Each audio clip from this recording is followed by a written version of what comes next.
سیدنا معاویہ رضی اللہ تعالی عنہ کا مطالبہ تھا حضرت علی سے کہ سب سے پہلے قصاص عثمان دیا جائے، کہ ایک خلیفہ رسول اللہ، داماد نبی مصطفیٰ ذی النورین رضی اللہ تعالی عنہ جامع قرآن کو مدینہ منورہ میں مظلوم بنا کے شہید کر دیا جائے اور جنازہ بھی نہ پڑھنے دیا جائے۔ تو حضرت معاویہ کا بھی یہ مطالبہ تھا اور بی بی عائشہ کا بھی یہ مطالبہ تھا۔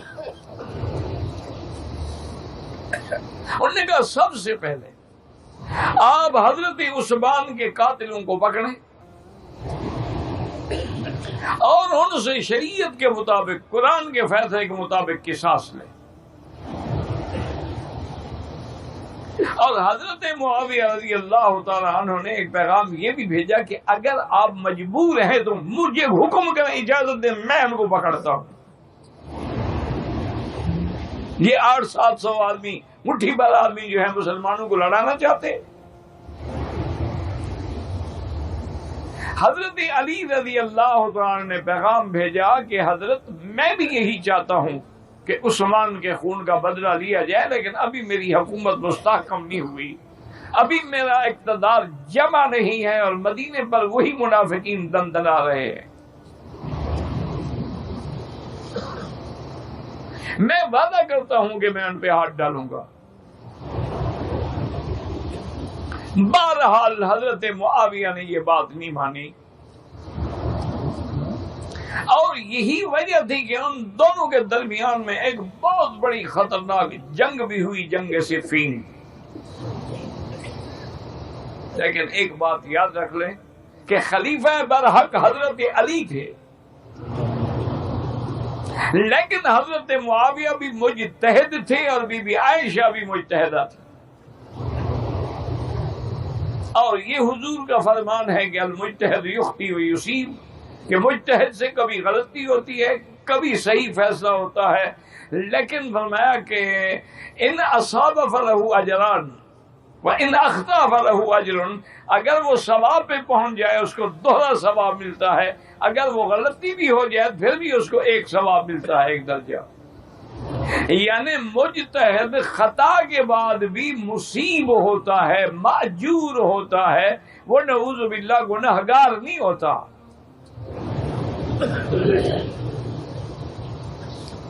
یہی وجہ تھی کہ جب سیدنا معاویہ رضی اللہ عنہ اور حضرت علی کے درمیان میں اختلافات آخری حدوں کو پہنچے تھے، تو روم کے بادشاہ کو موقع ملا، اس نے اپنی فوجوں کو الرٹ کر دیا اور کہا تیار رہو، ہم مدینہ پاک پہ حملہ کرتے ہیں۔ حضرت معاویہ شام میں ہیں اور حضرت علی کوفہ میں ہیں، مرکز ان کا جو ہے مدینہ منورہ وہ خالی ہے، آپ اس پہ حملہ کرتے ہیں، اور اگر ہمارا مرکز مدینے پہ قبضہ ہو گیا، اور یہی نعوذ باللہ یہودیوں کی سازشیں ہیں۔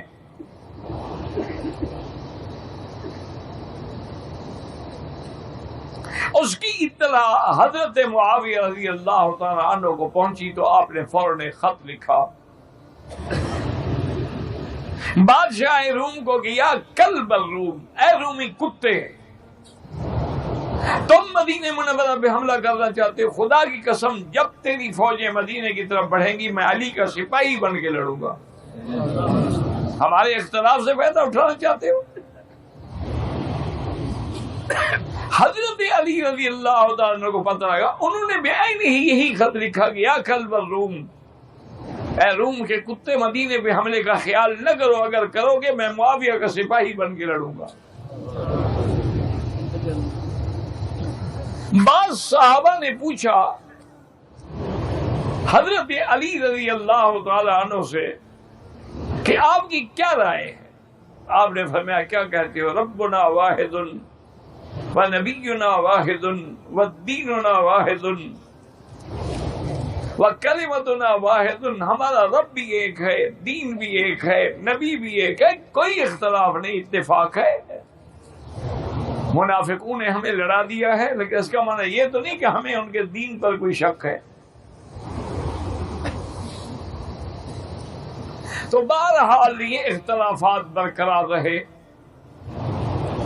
حضرت علی رضی اللہ تعالی عنہ کی شہادت کے بعد سیدنا حسن خلیفہ بنے،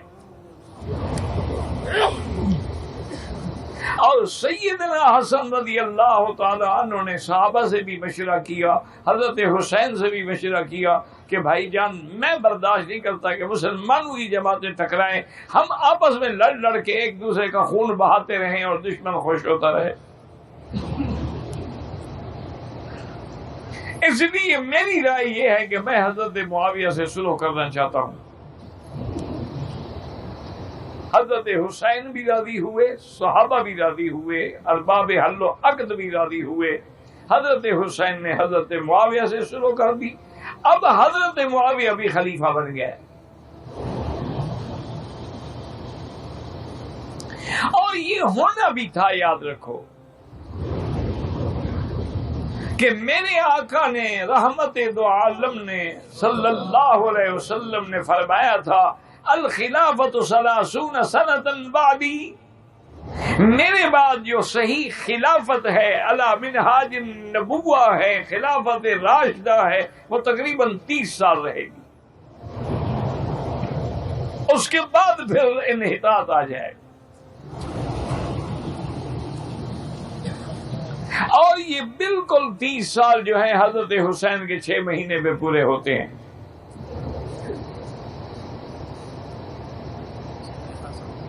اب حضرت معاویہ رضی اللہ تعالیٰ عنہ جب خلیفہ بنے